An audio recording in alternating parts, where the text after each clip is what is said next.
amazing, isn't it, that in 3 short years anything could become an institution? But take the word of producer Robert E. Petersen and Lee Ryan, managing director. That's exactly what has happened to their international Motorama. Almost before the doors of the Pan Pacific Auditorium in Los Angeles closed on the 1951 show, Petersen, Ryan, and the staff began preparing for the new edition, formulating plans, charting floor area, arranging the $1 million worth of exhibits to make the 3rd annual International Motorama bigger and finer than ever before. It takes a full year to prepare Motorama, mountains of mail to be handled, thousands of inquiries from regular and prospective exhibitors, hundreds of phone calls. Then there are page spreads in trend magazines and others, news releases, mailing pieces. Truly a staggering detailed job, but every step vital to a well-run, successful exhibition.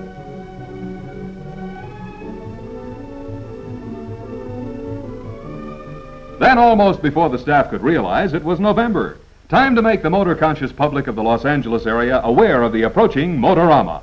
Posters, billboards, bumper cards, radio, all advertising media were employed. Now the committee faced a familiar impasse: space. Obviously, the huge Pan Pacific wouldn't stretch, but no one wanted to cut any exhibits. So what was the answer? A tent annex. Overflow displays under Barnum's Big Top, shown just as effectively as those inside. By the time the tent was up, exhibits were arriving. For safety, all gas tanks were drained and packed with dry ice. Inside the Pan Pacific, the sleek dream cars were wheeled into place and given last-minute once-overs by enthusiastic owners. And outside, one of the most talked-about cars in the show had arrived, the Cummins Diesel, the 350-horsepower Indianapolis Special, qualifier for pole position in the Memorial Day Classic at better than 138 miles per hour. Opening night, November 10th, and the crowds came, and how they came, thousands and thousands. Perhaps to view in person what the TV audience was seeing, a glimpse into the future of the family car.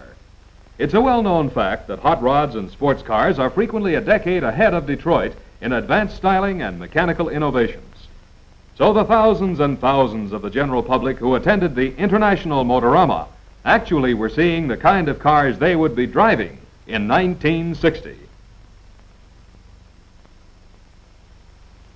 First night, second night, all week long, the same astounding story. The largest 7-day attendance in the history of the Pan Pacific Auditorium, confirming the reawakened public interest in motoring as evidenced by soaring circulation figures of Hot Rod, Motor Trend, Auto Sportsman, Honk, and other trend publications. NHRA and Speed Club members had trouble getting through crowds of laymen and their families for a look at prize-winning hot rods. Far from being a highway hazard, the custom speed job is now a respected member of the automotive family, often pointing the way for Detroit manufacturers.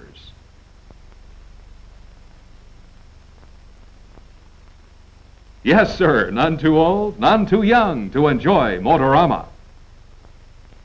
Here's the world record Class C Streamliner, 229 plus miles per hour, and a custom interior and beautifully simple, efficient dash panel, the equal of any fine car in the world. This Chrysler V8-powered Lakester turned 200 mph on the world-famous Bonneville Salt Flats. Yes, this 3rd International Motorama had everything for the auto fan. Accessory and speed equipment manufacturers went all out in preparing interesting displays of how a hot rod gets that way, how expert young mechanics coax twice the normal horsepower out of a stock engine.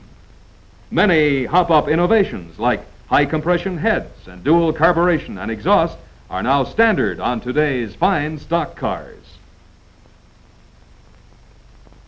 Of course, all the graceful forms and streamlined curves weren't confined to the cars on display. Dream jobs like this are always popular, too. Most of the fans who attended watched with keen interest at commercial booth demonstrations. Of all the hot rod clubs represented in the guest book of the NHRA, none is more interesting or inspiring than the Creeping Crips, a group of mechanical experts who refuse to let physical handicaps bother them. And attendants in the display of Trend Incorporated passed out thousands of sample copies of Hot Rod, Motor Trend, Auto Sportsman, and Honk.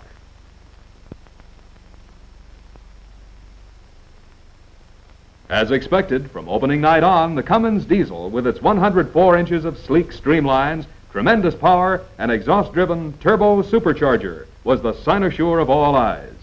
But it had to compete for attention with hand-built sports cars, foreign racing creations, and those very popular 500cc racing cars from all over the nation. And there was competition, too, from the Motorama hostess, popular movie star June Haber, who signed autograph after autograph. This was one of Miss Haber's last public appearances before she retired from pictures to enter a convent. Another movie colony celebrity who was present in person was popular Keenan Wynn, son of the beloved comedian Ed Wynn, but a star in his own right. Mr. Wynn is an ardent motorcycle racer and auto enthusiast. Naturally, it was the display of the world's finest, fastest bikes that caught his eye.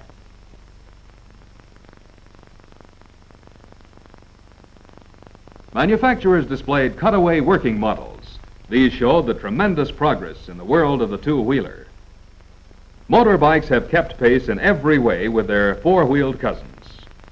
One motor, ridden by Louis Castro, turned 168.77 miles per hour as it flashed over the Bonneville Salt Flats last year.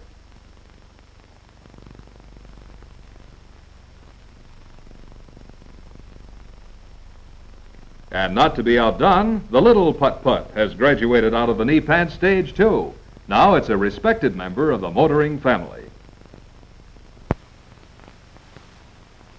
Of course, right now, he's more interested in that balloon.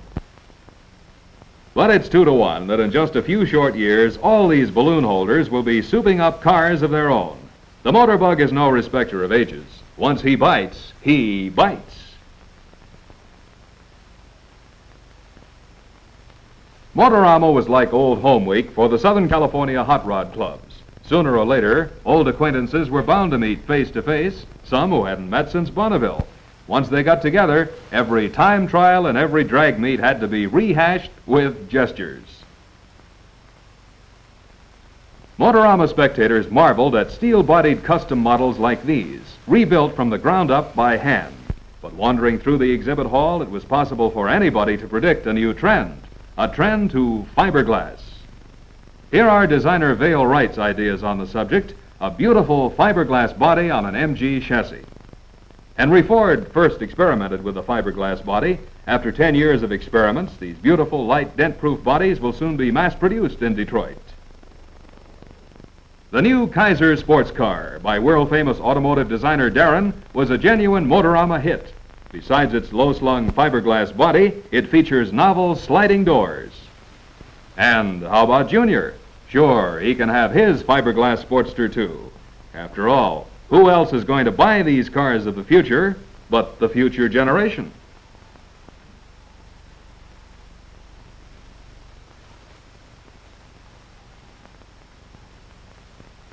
So somebody wanted a flying hot rod? So Motorama's got it. Time out for the inner man and woman. Some of this crowd stayed long enough to pay rent. It was fortunate that the Motorama refreshment stands were well stocked. Otherwise, there might have been some starvation cases. Some of the cars on the exhibit floor could clock mighty good mileage, but they'd have a tough time beating out the souped-up popcorn chompers. No wonder some needed balloons to help them hold a soft drink.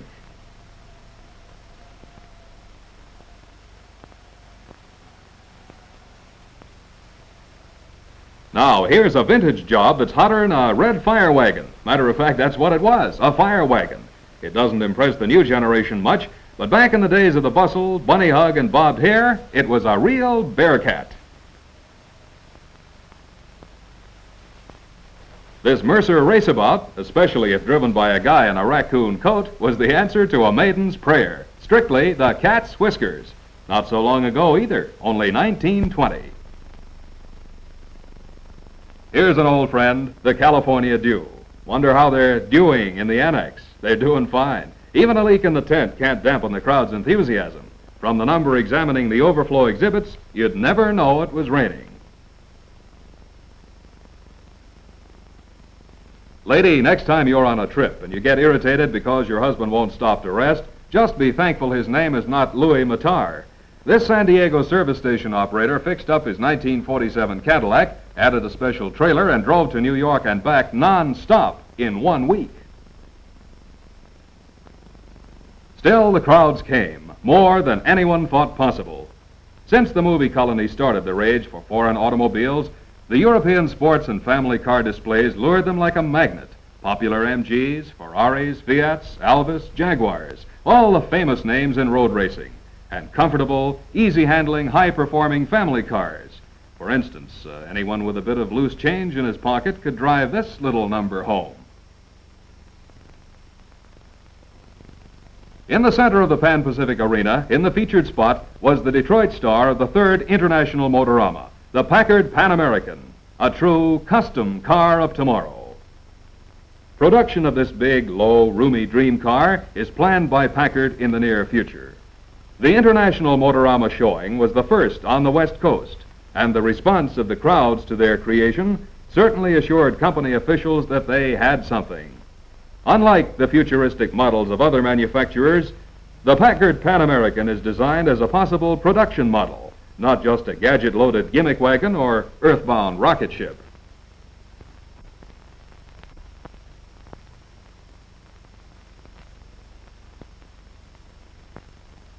So, after 7 fabulous days and nights, the 3rd Annual International Motorama drew to a close. More than 121,000 avid motoring enthusiasts paid admission to see the $1 million worth of carefully selected automotive exhibits, the most unusual, most spectacular collection of motor marvels ever seen by anybody, anywhere. If producer Petersen or managing director Ryan needed further proof that their Motorama idea had come of age, they had it now.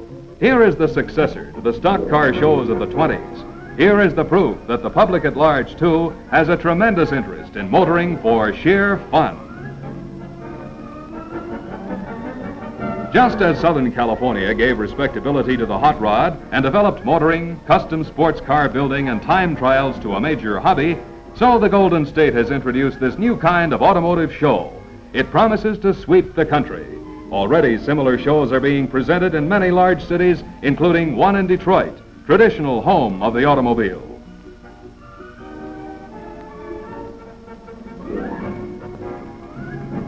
In Los Angeles, planning has already begun to perpetuate this newest institution for another year, 1953, to reveal further milestones in stock car design, new body and mechanical innovations, and pointing the way to new horizons of motoring pleasure.